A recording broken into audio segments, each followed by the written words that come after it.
Today we're going to talk about immigration, art, and literature in America. So in this nation's early history, roughly from the years 1815 to 1860, we have over 5 million immigrants enter the U.S. As you see here, the Irish, they're the largest wave of immigrants. Nearly 2 million of them immigrate to the U.S. One big reason is the potato famine that starts in 1845. And potatoes are a staple of the Irish diet. So they basically a lot of famine for people over there. So that's one of the push factors in getting them over here to the U.S. They leave because they need something to eat. The second largest wave would be the Germans. As you see, about 1.5 million Germans move here to the U.S. basically to escape violence, repressions, and failed revolutionaries. So that's one of their push factors in pushing them out of Europe. How did U.S. citizens respond to this? Put a star by nativism. You need to know nativism. It's the favoring of native-born people over immigrants. It doesn't matter if the natives qualified for the job or not. Basically, what this means is you're going to hire them, or you're going to put Native Americans. When we say that, we're talking about U.S. citizens ahead of immigrants, even if the immigrant is more qualified for the job. Religion. Religious intolerance increases because many Irish, many Germans are really Germans are, a lot of them are Protestant, but they're more Lutheran, more of a Catholic sect.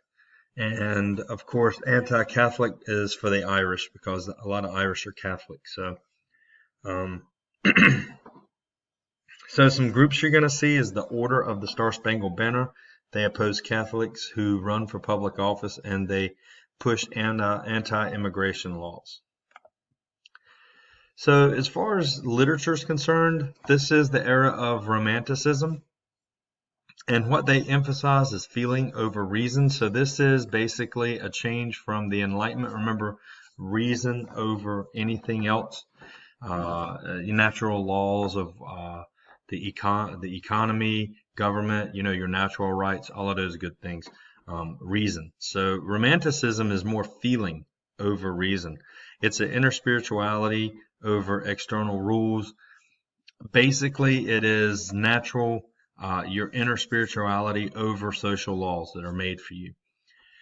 Individual over society. So you're going to see individualism pop up here. Nature over environments created by humans. And as you see, this is a big word you need to put a star by as well. Transcendentalism. This is a philosophical movement started by New England writers in the early 1800s. And as you see, overcome limits of the mind, let their souls reach out. Ralph Waldo Emerson, he's the most influential transcendentalist in 1831. He writes this book in 1836 called In Nature.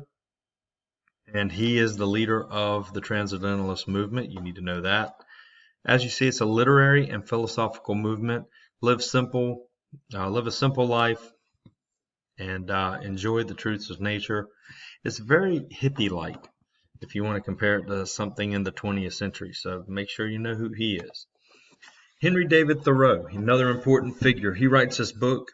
It's called Civil Disobedience, and basically it's a guide to how to resist your government and peacefully work for change, to reform laws that could be discriminatory, laws that need to be changed.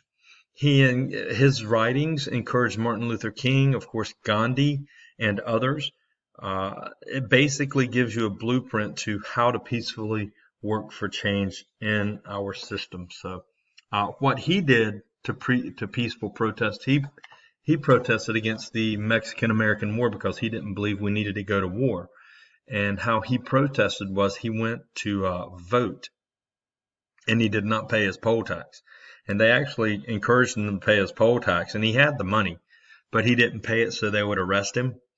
And that's how he protested. So He actually puts Transcendentalism into practice when he goes and lives on Walden Pond. He writes a book about it called In Walden. He lives there for 2 years, and a simple way of life, away from law, away from man-made laws, away from society. So you need to know he actually puts Transcendentalism into practice. So James Fenimore Cooper, another romantic writer, he writes the book Last of the Mohegans in 1826, roughly.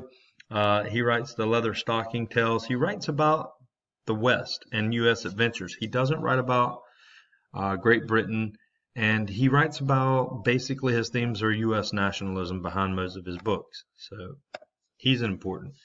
Nathaniel Hawthorne, he writes a bunch of short stories. Two major romances you need to know, basically, The Scarlet Letter and The House of the Seven Gables, or The House of Seven Gables. He writes what is called dark romanticism. Guilt, sin, evil are inherent qualities in humans and people. That's what he believes. Noah Webster, he's a textbook author. He's a spelling reformer, and he is really considered the father of American scholarship and education. As you see, he writes a dictionary. Yep, the same one you know today, Webster's. He emphasizes American English and not British English.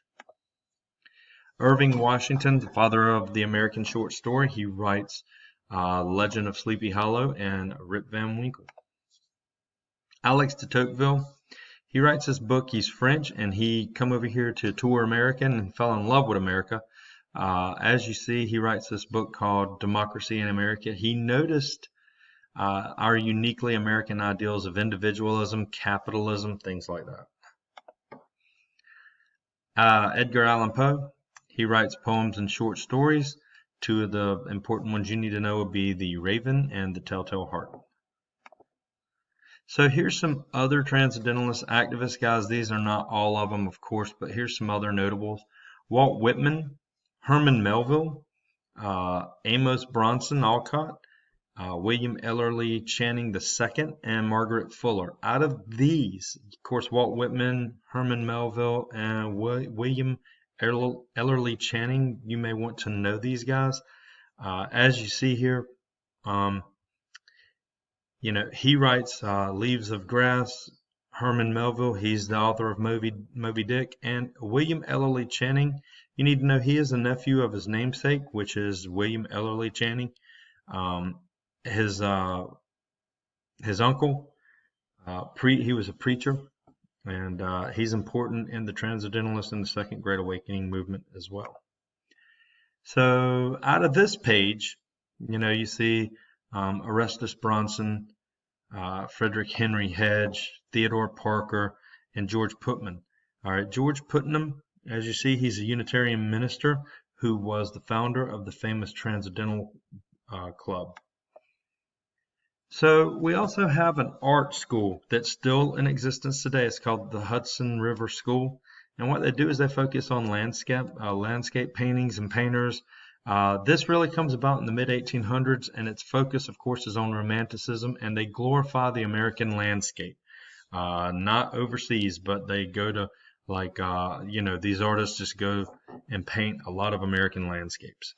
So here are some of them, not all by any means. And by the way, we still have this school it's open today, and these artists go up there to the Hudson River School of Art, and they learn they learn the techniques of painting this way, even to this day.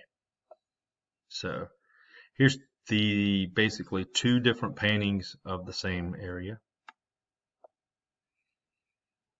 This one is a little more gray. The photo didn't come out quite so well. This is of the Grand Canyon.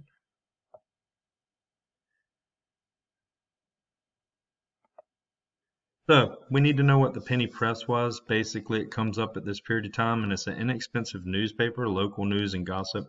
You start to see specialized magazines like the Atlantic Monthly, Harper's Weekly, and Godey Landy's book. Put a star by Harper's Weekly because it's still in print today.